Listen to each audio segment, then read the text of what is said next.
get started. So again, thank you for joining us here at Payments Ed with our partners dLocal, who are going to be talking to us today about Indonesia. Thanks so much, Laura, for the introduction. And thank you very much, Payments Ed, for hosting this webinar on Indonesia. My name is Michelle. I lead growth for dLocal. Along with me is Federico Mazzoli, also known as Fede, product manager at dLocal. For those of you who don't know, dLocal, we are a 360 payments technology company doing pay-ins and payouts for international merchants in emerging markets. Today, we're going to be focusing on a very interesting and unique market, Indonesia, and how to successfully launch and operate cross-border e-commerce. We will concentrate the questions at the very end. Feel free to use the questions tab on GoToWebinar, and we'll kick off the webinar now.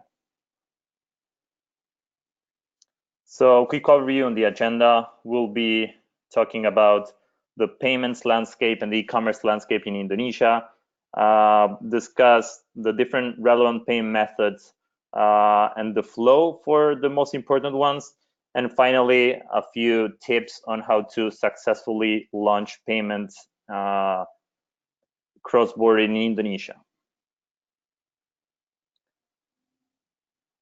So Indonesia is the fourth largest population in the world with almost 270 million people.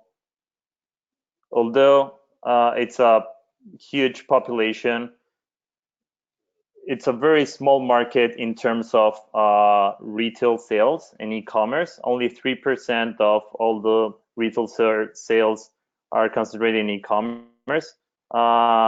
This is something that is estimated to change dramatically and grow by 2025, basically reaching $53 billion, the market size for e-commerce.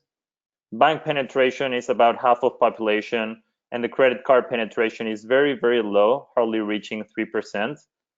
And obviously, with a very mobile population, Indonesia is driving most of the e-commerce through mobile phones. Just for you to get an idea, the local currency in Indonesia is the Indonesian rupiah. Basically, $1 equals around 15,000 Indonesian rupees. The main categories that are being sold online are electrical goods, airline and hotels, homeware, and furniture.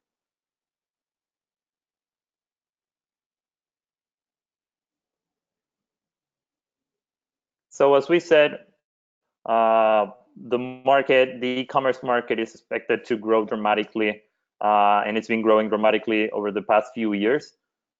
Basically, it's believed that less than 15% of Indonesians are buying online today, but this is changing. The main reasons are a very young population, huge mobile penetration and internet penetration. And you can see in the chart here, Indonesia compared to other markets in the Southeast Asia region. Basically, Vietnam is the only market projected to grow faster than Indonesia, but at a very lower level compared to Indonesia in terms of market size and population. So basically, from 2015 to 2018, it grew 94%, and it's expected to grow 41% to reach, as we said, $53 billion by 2025.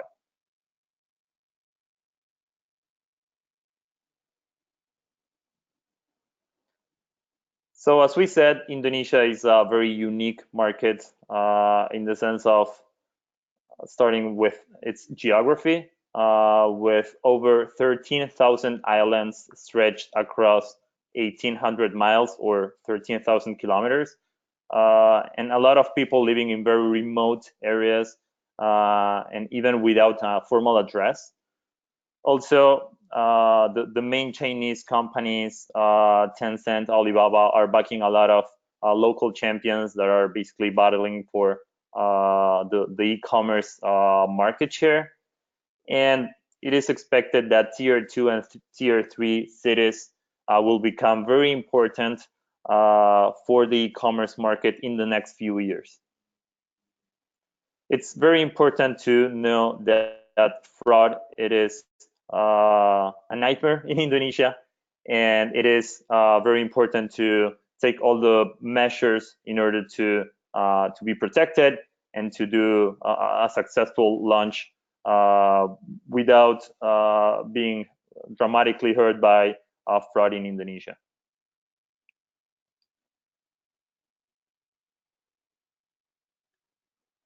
What's very unique about this market is the payment mix. Basically, there are different families of payment methods that are equally important. With only 3% of credit card penetration, it still manages to get almost 1/3 of the e-commerce transactions, with bank transfers being extremely relevant as well. And then cash payments decreasing, with cash on delivery still there, but decreasing, e-wallets growing over the past few years, and with a lot of mobile devices, especially a lot of smartphones that are basically enabling the e-commerce in this market. As we said, it's a very young population, with 70% of people being under the age of 35.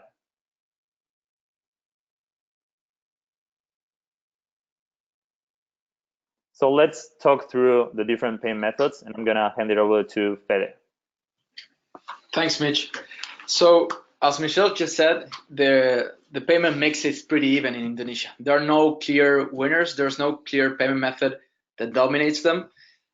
So it's very important to spend special attention on all of the payment methods that are available in Indonesia. And those are cash, bank transfers, local and credit cards, and e-wallets. We're going to look at each of them in detail. We're going to look at see how the payment method flow looks like. And after the webinar, if you have any questions specific to any of this, we're happy to answer. So let's start with cash payment methods.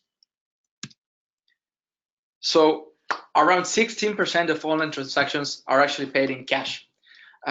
Some of the most popular retail outlets out there that accept this form of transaction are Alfamart, Indomaret, Lawson, Dandan, just to name a few. And the payment flow is the one that you would expect in most other regions as well. So the user would select the product that they want to buy. They would be redirected to a cash voucher with a code. They would present this code at retail outlets, and as soon as they make the purchase, the payment gets confirmed. So now we're going to look at one flow in particular, just to make it more visual. This is a user that wants to make a payment for 100,000 rupias. So first, they would select retail outlets as a payment method. They would see a list maybe of the retail outlets that are available. They will get the instructions of what they need to do to make the purchase, along with the payment method code and the name of the merchant that they are making the payment for. So with that in their mobile phone or their desktop app on their email, they would present that code at any of the retail outlets out there. The cashier would check if that code has any balance pending and accept the money from the customer. And as soon as the transaction is done, both the merchant and the user gets notified. In Indonesia, it's pretty common to have immediate confirmation on this sort of transactions. So as soon as the cash transaction is done in the physical world, the transaction also happens on the digital world. There are more than 12,000 stores across 170 cities in Indonesia that accept this form of transactions. So it's very widespread, and people are very used to doing this kind of payments. And something that it's specifically good about doing this sort of payments in Indonesia is that the payment method code is totally customizable. You cannot say the same thing in other regions, but in Indonesia, you should find a provider that allows you to customize the payment code to optimize your user experience. So now let's move to bank transfers. In Indonesia, there's a concept that is very popular, the concept of the virtual accounts for bank transfers. So basically, a virtual account is just a range of virtual accounts tied to a generic bank account. So basically, a user would make a bank transfer to this bank account, and the money from that transfer will be directly sent to this mother bank account. And the use of these virtual bank accounts can be tailored to any business logic. So a virtual bank account can be tied to a user or can be tied to a transaction.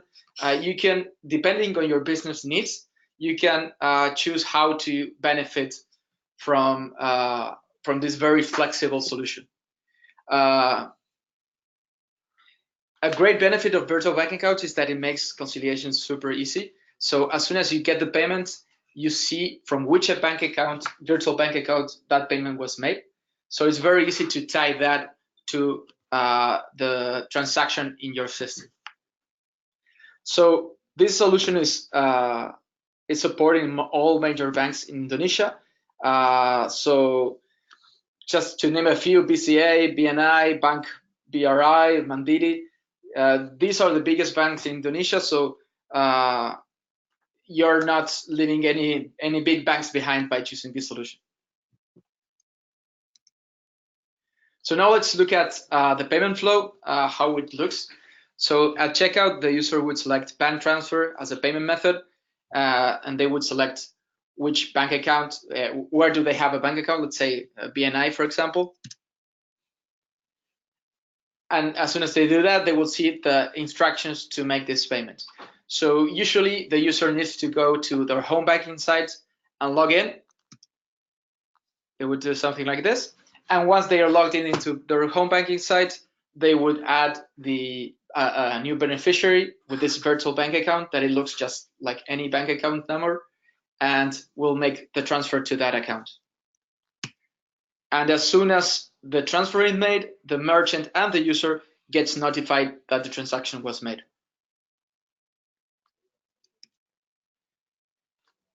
Now we're going to move to credit card payments. So in Indonesia, Visa and MasterCard hold more than 90% of the payment market share, being the third player American Express with 9%. Another local or smaller brands hold less than 1% of the share. So basically between Master, Visa, and Amex, the whole market share is covered. We're going to take a look at how a typical flow looks like. In Indonesia, although it is not required by law, 3D Secure is highly recommended, especially for debit card payments.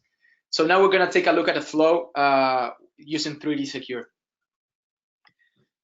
So at checkout, the user would select card as a payment method. They would enter the card information. As soon as they do that, they will be sent a one-time password to their phone, which they need to input in the 3D Secure form. And when they validate with this, the payment gets confirmed. So that's it. This is the standard 3D Secure flow that you would expect in any other country. So regarding credit card capabilities, Indonesia is pretty feature complete compared to other emerging countries. So some features like card validation, delayed capture up to 7 days, partial and multiple captures. This is something that is not as common as you might expect. Soft descriptor, it's available. 3D Secure. So as I previously mentioned, although it is not mandatory, it is highly recommended, especially for debit cards. Indonesia is especially risk prone to credit card fraud, so it is very recommended. Recurring payments. So for recurring payments, the recommended flow is that you first tokenize the credit card and make the first transaction with 3D secured. And then for recurring payments, you just use the token to make that purchase. This works especially great for subscription-based services. Also, sell without CVV and auth without CVV is also available. So if you want to know anything in particular about this, please let us know in the questions. And now let's move to the e-wallets payments solution. That in Indonesia, although it has 13% of the market share right now, it's been increasingly growing, and the market is very interesting at the moment. There's a lot of competition, a lot of great companies fighting for their market share. Some of the most popular e-wallets right now are OVO, Tcash, Doku, or GoPay, just to name a few, but there are a lot more. So GoPay has been historically the market leader, although OVO's recent partnership with Grab has been fueling the competition quite a bit. Tcash, on the other side, they're expecting to grow substantially as they accept transactions on traditional cash registers with their QR code solution. So this is almost guaranteed to help them increase in market share.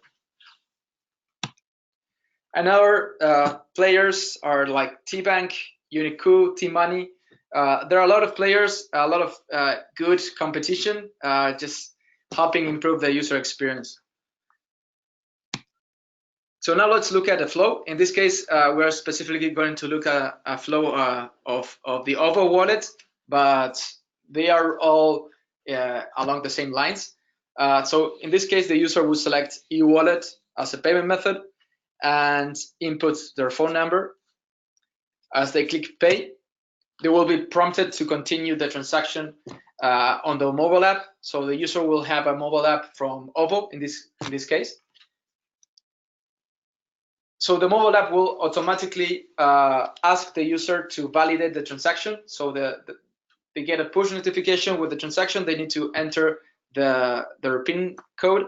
And as they do that, the transaction gets validated. And if the user goes back to the checkout, they will see that, okay, the transaction has been authorized. You're ready to go. So that was it for the payment methods. Again, if you have any questions, please let us know in the questions. And now I'm going to hand it back to Michelle. She's going to talk about the next steps if you want to launch in Indonesia. Thank you, Fede.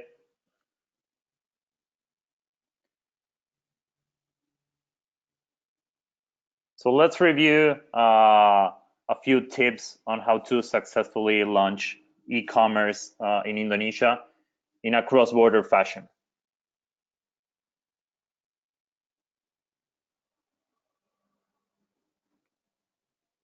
So as we saw, the market when it comes to payment method and these payment methods are extremely relevant locally, it's very fragmented.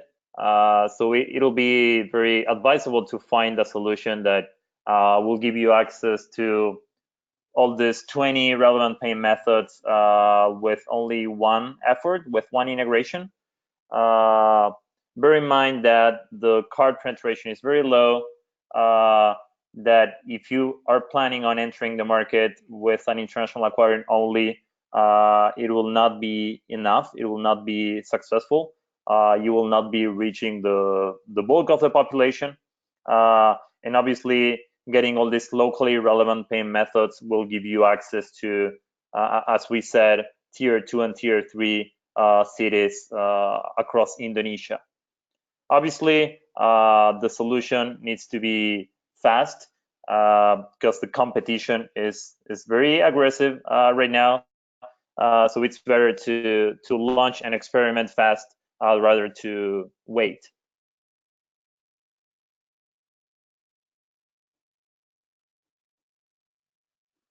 So another very interesting fact, as we said, in Indonesia, it's a very young population. So you as a merchant need to adapt your flow and to account for this. And obviously, this might sound obvious, but with more than half of the transactions for e-commerce being run by through mobile devices, it's critical to optimize the UX and the UI to smartphones. It is a very particular market in terms of logistics and how to manage operations in general in the market. Basically, because of the many islands across the country. So obviously, getting a payments partner is not enough, but obviously a logistics partner will be mandatory to launch a successful business locally.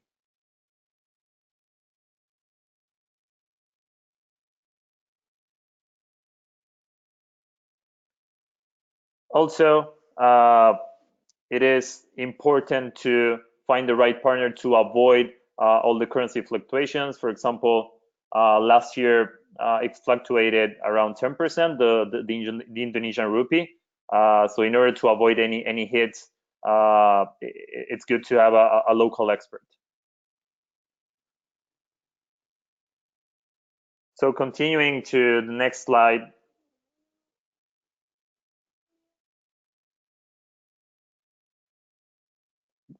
It is very important to take into consideration fraud and put all the necessary checks in place, combining your own fraud engine with the PSP's fraud engine to optimize for conversion and at the same time be protected against fraud.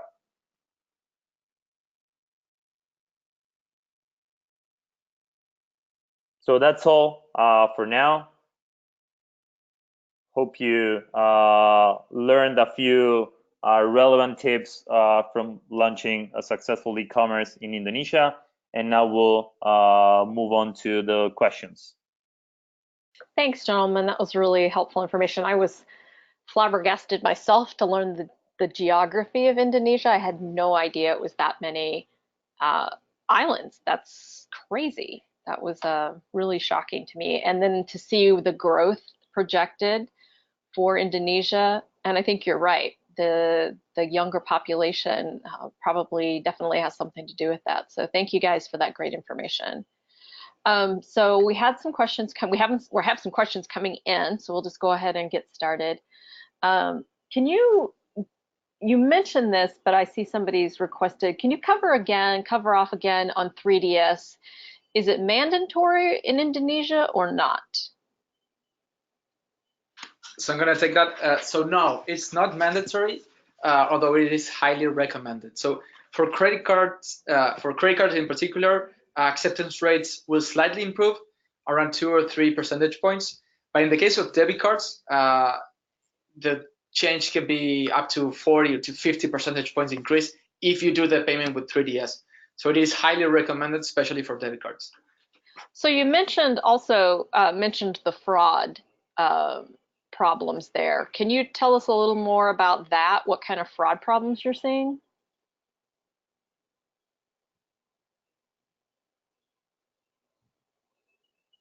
So Mitch, go ahead. Sorry. Yeah, so a lot of fraud involved with card transactions mainly. That's one of the main reasons why 3DS became so important. And again, as Fede mentioned, it's not mandatory, but it will dramatically improve the conversion. Basically, it gives you an extra step of control. So that's very relevant. So is there fraud? This is Laura now asking. So is there fraud in Indonesia where they're using other people's information, or are the banks really locking down on transactions out of Indonesia? Yeah, I think it's more of the former. There are all sorts of fraud, but mostly a lot of stolen cards and pan lists that basically stealing information and using that to make online transactions. Okay. Are the bank transfers that are done through virtual account, are they confirmed immediately? Yes, they do. And maybe, Fede, we can go over the flow again real quick.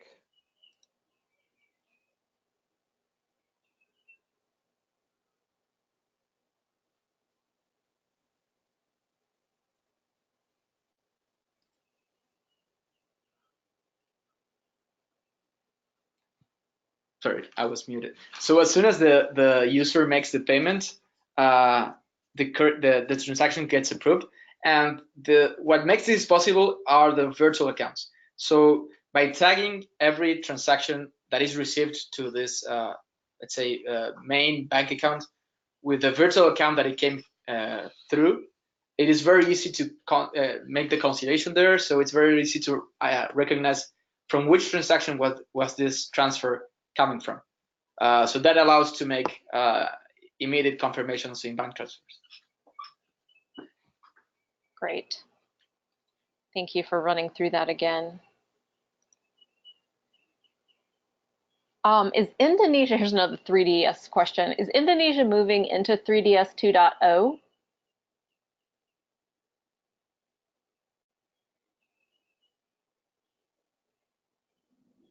Yes, they are. They are following basically the same pattern that, for example, India is following. So we're gonna see more of that in the next few months. Great.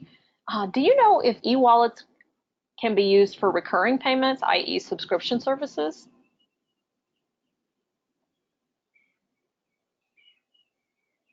Some of the e-wallets, yes.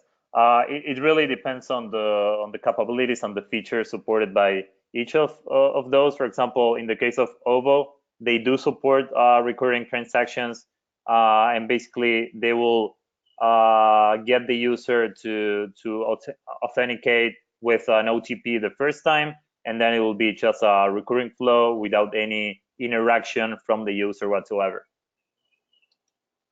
Great. Questions come in regarding currency fluctuation. Is there a way to mitigate that, or how are you able to mitigate currency fluctuation? I think you mentioned it was like 10%. It could be up to 10%. Yeah, so that was the case for last year. Obviously, there's no way to control that. No, not for us or not for merchants probably. But there is a way to mitigate the risk and to be less exposed. Basically, if you are getting settled in US dollars, you and if you're locking the FX at the time of the transaction and not letting that window get expanded, you are getting protected. And at the same time, getting a more predictable revenue in US dollars. So we talked a little bit about fraud earlier, and we talked a little bit about 3DS. Are there any other recommended approaches to making sure that a merchant's protected from fraud? Yes, and this is not only applying to Indonesia, but to emerging markets in general.